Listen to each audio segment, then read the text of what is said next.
Муздак районунан чыккан, көргөн адамдын көңүлүн өзүнө бурган Муздак кайрыктарына оондору дал келген бул айымдардын эң көчүсү 50 жаштан өсө, улуусу 70-те. Өнөр өлбөйт, талант ташыбайт деп коет эли бизде.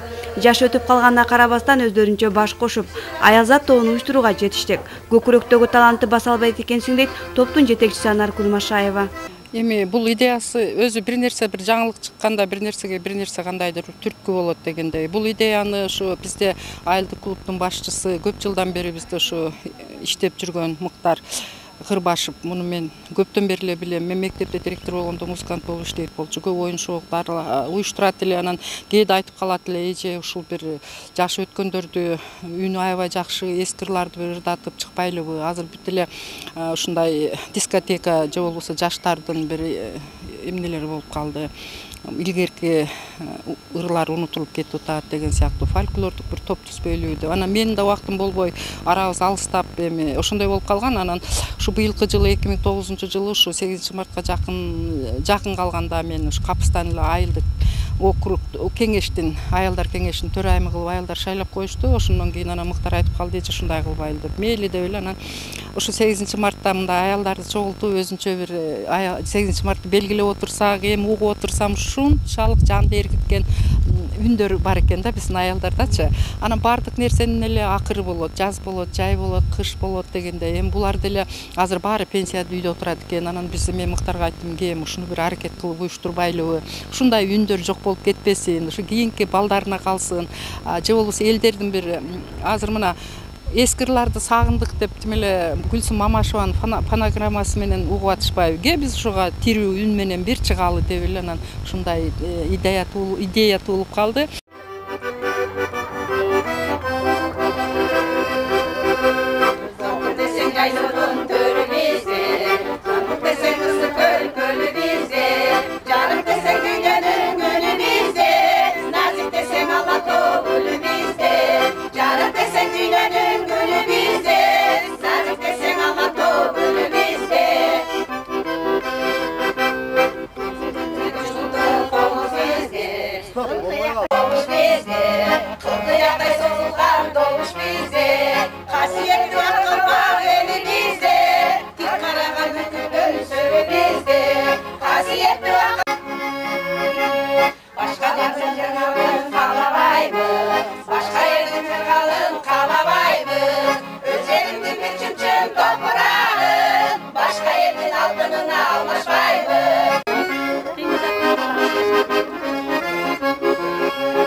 Зарылкан Масирова топтогу өзгөчө таланттардын бири.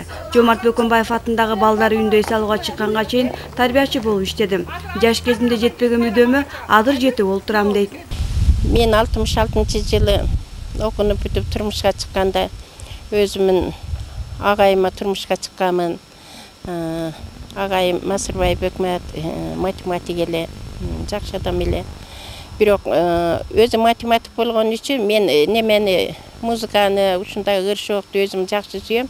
Бирок ал киши же ичи тарлык кылдыбы, же өзү чыгаргысы келбедиби мага уруксат берген жок. Себеби ортодо бала чака болуп калды. Анан 67-жылы мугалимдер кароосу болуп калды. Мугалимдер кароосунда ошондо Сузактан жеке номердан 1-орунду алып, анан Ошто барып телевидение тартыласын, мындан 43 жыл мурун. Анан айырдан өссөң, анан анда Фрунзе дейтеле, Фрунзеге кетесин деди. Мен сүйүндүм, себеби ал убакта телевизорго чыгыш деген өтө кыйын нерселе. Барып бир ырдап келейин агай, бир эле көрүнүп келейин десем, жок, барбайсың деди. Анан барайын деп ыраса сурансам да болбой калды. Ортодо бир уул бир кыз пайда болуп калды. Sen Oş'tan dil ötüp gidesin. Oş'tan ötüp geçsen sen Frunze'ye getip kalasın. Ketmeyim, bir ırda öyle gelem desem yok. Sen arkalıklar dengen ağılıp gidesin. Öyle civerbe koyulan. Ana meyli dedim, birok pastayanı karollarga katışıp geleytam.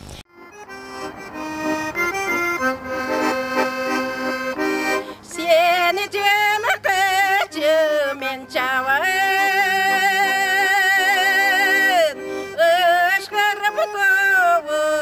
Salam, ölü kövüsün işteyliğine, örgünde vesin gül zaman.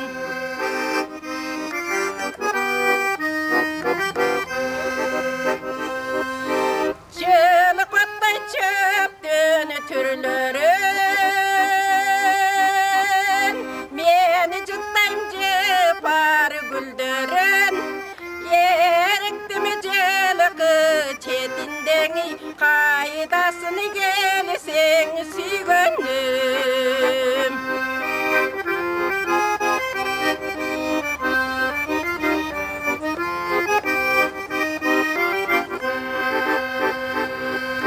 Yeni vergen malını tapşırıp, yenesin güçlü yaşlılık. Cayına da birge barasagay cana şayat canı bastırır. Cayına da birge barasagay cana şayat canı bastırır.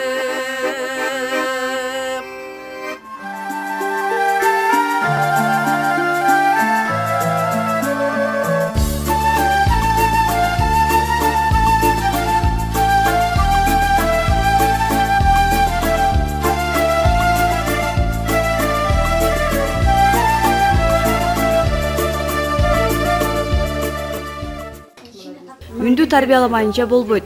Өдөрүнчө ырдап, үндү ачып учурда 3 менен ырдоого жетишишти.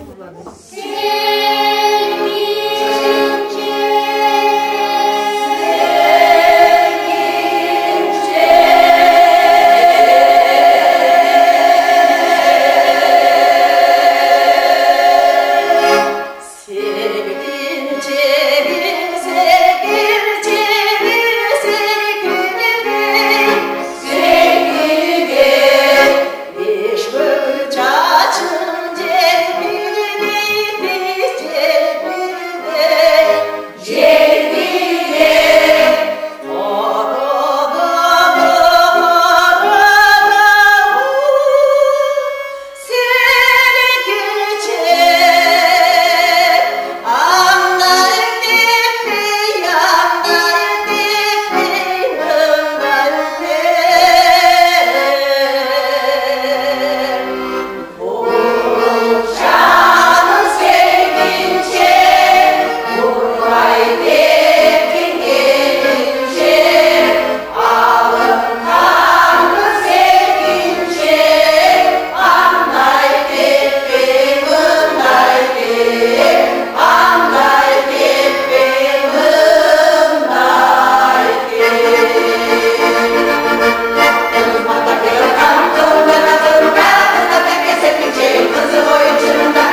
Базарбү Сейитова аймактык ооруканада иштейт. Көксөгөн кесибине жетпей калган мен үчүн арман болсо, бул топту ырдап жүрүп, ошол жоготкон нерсемди тапкандай болдум дейт. Мен өзү жаш кезимден эле ырдай аябай жакшы көрүп ырдайт элем да. Анан ушу 10 классты бүткөндөн кийин атам аксакал намаз окуган киши эле. Анан атам айта албайм да, ушу мен артист болгум келет. Апам айтып, апам мен артист болгум келет, Бишкекке барып окуюн деп ушинтсем, анан кийин апам кирип алып айтып атпайбы, "Ябышка кызың артист болом дейт го" десем, атам ушу жаткан телевизорду карап жаткан жеринен артист дей албайт деп койгон да. Ушу боюнча эле талантым калып калды да, баягы эми атамдын тилин алып неме кылган. Эми мына убакыттар өтүп баары ушу талантыбыз неме кылбайт экен, ушу Анаркүл жеке топ баарыбызды эми ушу чогулуп алып, байбичелер болуп, көп жерлерге барып, көлдөрдөн бери барып келип эс алып, ушундай бир неме кылып жүрөбүз. Рахмат ушу коллективиме, аябай кубанам мен.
Топтогу өзгөчөлүк алардын баары түрдүү музыкалык аспаптарда ойной билгендигинде.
Кезегинде биз үчүн ырдоо кыйын эле турду. Жашырынып жолдошторубузга айтпай, Балдарыбыздан уялган ал күндөр артта калды дешет. Мен өзүм мектептен жаңы эле пенсияга чыгып үйдө отурдум эле да. Анан ушундай нерсе ошо 8 мартка ошол барып калдык. Айылдын 4 айым болуп өзүм дагы анан кичине өзүм дагы иш кобузум бар эле, ырдагым келчү, бийлегим келчү, бирок көмүскөдө калып барайт эле. Анан ошондон кийин эле бул жак чакырды, бирок чакырып кошулуп алгандан кийин аябай кысылдык. Кысылып жооп сураш кыйын болду, айтыш кыйын болду. Жолдошум өзү мектепте директор болуп иштейт. Бирок балдарыбыздан да тартындык, эми апам карыганда эле ушинтип эле чыгып алабы депчи. Анан бир алдын эч жактыры алдадык, анан кийин кээбиз бар эле, топтой чогулуш бар эле деп ушинтип анан бардык. Анан барып концерт да кое баштады. Концерт койгондо дисибизди алып барып үйгө апарып койгондо анан өзүм жолдошум анан кийин кошуло бер деди. Балдарым айтты, "Неге болбойт? Апам караганда артист болобу?" десе айтат. "Жок" дейт, "Апаң оорубасын" деди. "Көңүлүн ачып жүрсүңүз, бул мындай эч ким ырдай албайт булардай" деп чоң баа берди да. Ал дагы жолдошум да ыр чыгарат өзүнчө, анан ырдын дагы немесин билет да. Аябай анан кийин менин көңүлүм алып калды. Башта аябай каршы болду. Бекинип эле барып жүрдүм мен мисалы үчүн. Бекинип жалган. Кудай өзүң кечир, жалганчы болобуз деп жүрүп кийин жарыктыкка чыктык. Бирок кубанабыз, мына кошулганыбыздагы Анаркүлчөгө чоң рахмат айтабыз. Себеби ооруган адамдар, ооруйт болчук, давление менен ооруйт, сахар менен ооруйт болчук. Мына ушулар топ менен жүргөндө бардык ооруларыбызды унуттук. Жакшынакай болуп баарыбыз элдин астында ырдап жүрөбүз.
Өздөрү айтмакчы, жетимишти желкелеп калган менен дагы деле жаштыкты эске салып, репертуарындагы кыргыз бийлеринде тамашалуу ырларды да камтышкан.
аялзат тобу түзүлгөндөн бери мында дагы иши кылып ушул ыр дүйнөсү менин негизги жан дүйнөм болгондуктан ушунан чыга албай эле келатам. Азыр эми мектепте иштегениме карабастан базар күндөрү, мындай майрам күндөрү репетиция убагында дагы катышып, анан негизи бул аялзат тобу түзүлгөнгө чейин эле мындай пландар менин оюмда бар болчу. Башка айыл өкмөттөрүндө да иштегем.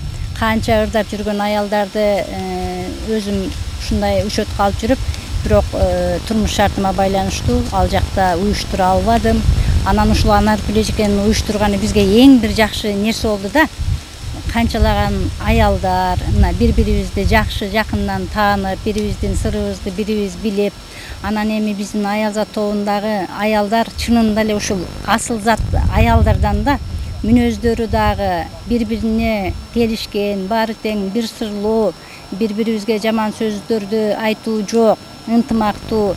Эми мен ушул темп менен буга чейин Уркуян урпактары деген ноокаттан аялдардын ансамбли чыккан, ошондой эле Акталадан кайсы бир жылы телевидение аркылуу көрсөтүп калды. Ушул министр Султан Араевдин жетекчилиги менен чет өлкөгө баратат деп. Ошондо да менин жүрөгүмдү ушундай нерселер өйүт эле да. Эми биздин деле келечекте алдына койгон максаттарыбыз бир гана ушу Кыргызстанда эмес, чет өлкөгө чейин бизди колдой тургандар болуп, ошол жакта да ушу кыргыздын добушун уктуруп, кыргыздын кийимин ушундай каада салтыбыздагы улуттук кийимдерибиз бар деп жар салып келгенге биз дайым даярбыз.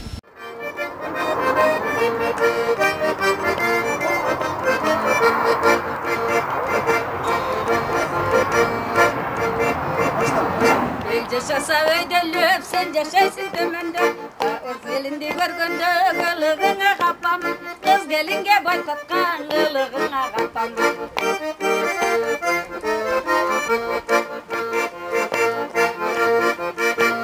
Судагым өлтүр булагым, 90га чыккан убагым. Ушул тойду белгилеп, кантип билебей турамын. Ушул тойду белгилеп, кантип ырдабай турамын.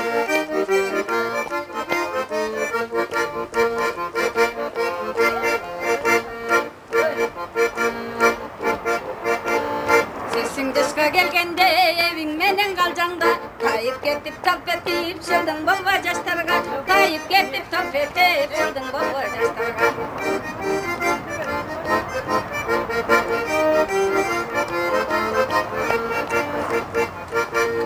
Estek yaşlık gündörün emi hayra güldöylü Ötkön ömür hayrılmaz gelgen pirim bileyli Ötkön ömür hayrılmaz gelgen pirim bileyli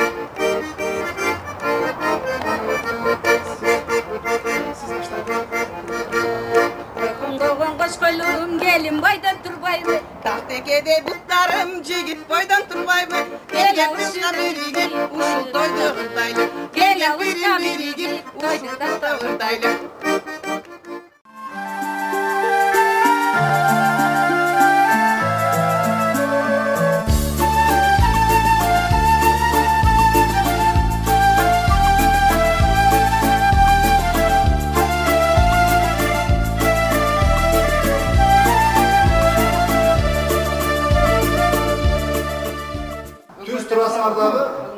Gözün orada çok ulan.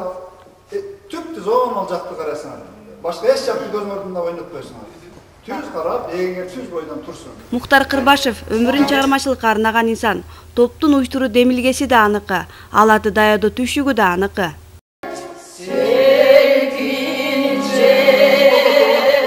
Alır, sozu, ündü, sekin böyle.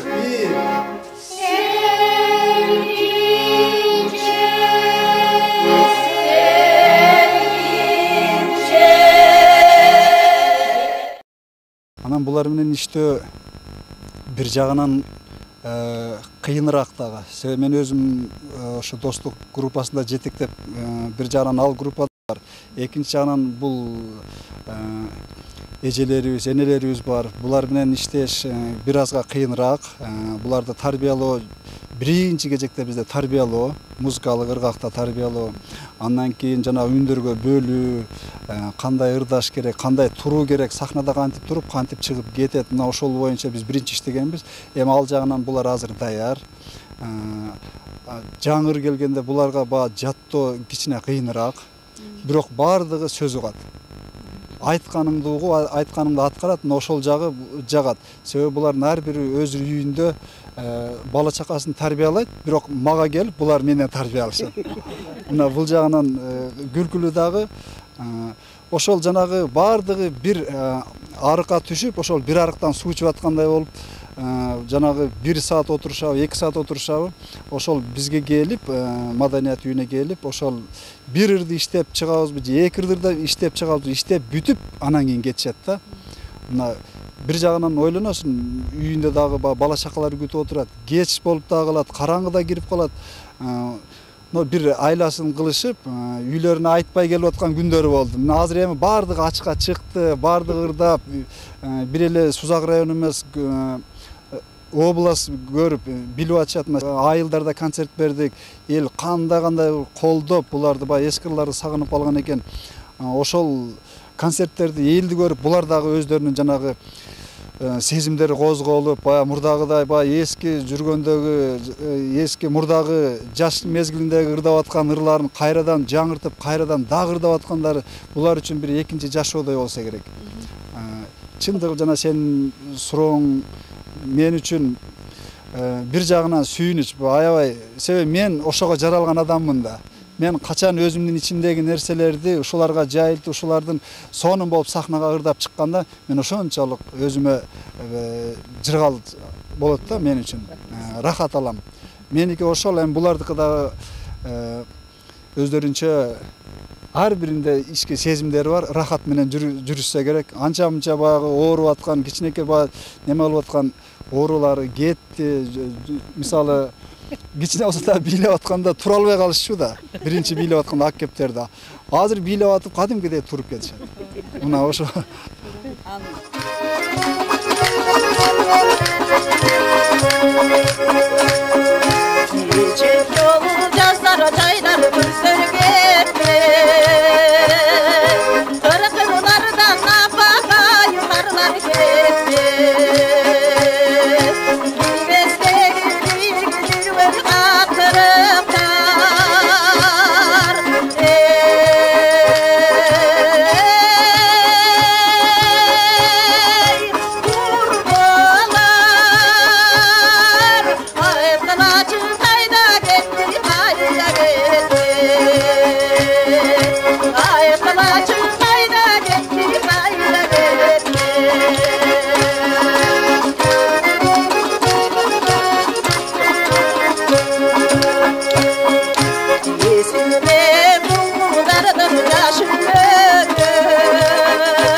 Азыр Сузак районунун деңгээлинде гана эмес, облустук деңгээлде кандай гана маданий иш-чара болбосун, Аялзат тобу ошол жердин көркү, кийген кийимдери, ырылары, жашты көзгөчөлүгү аларды айырмалап турат.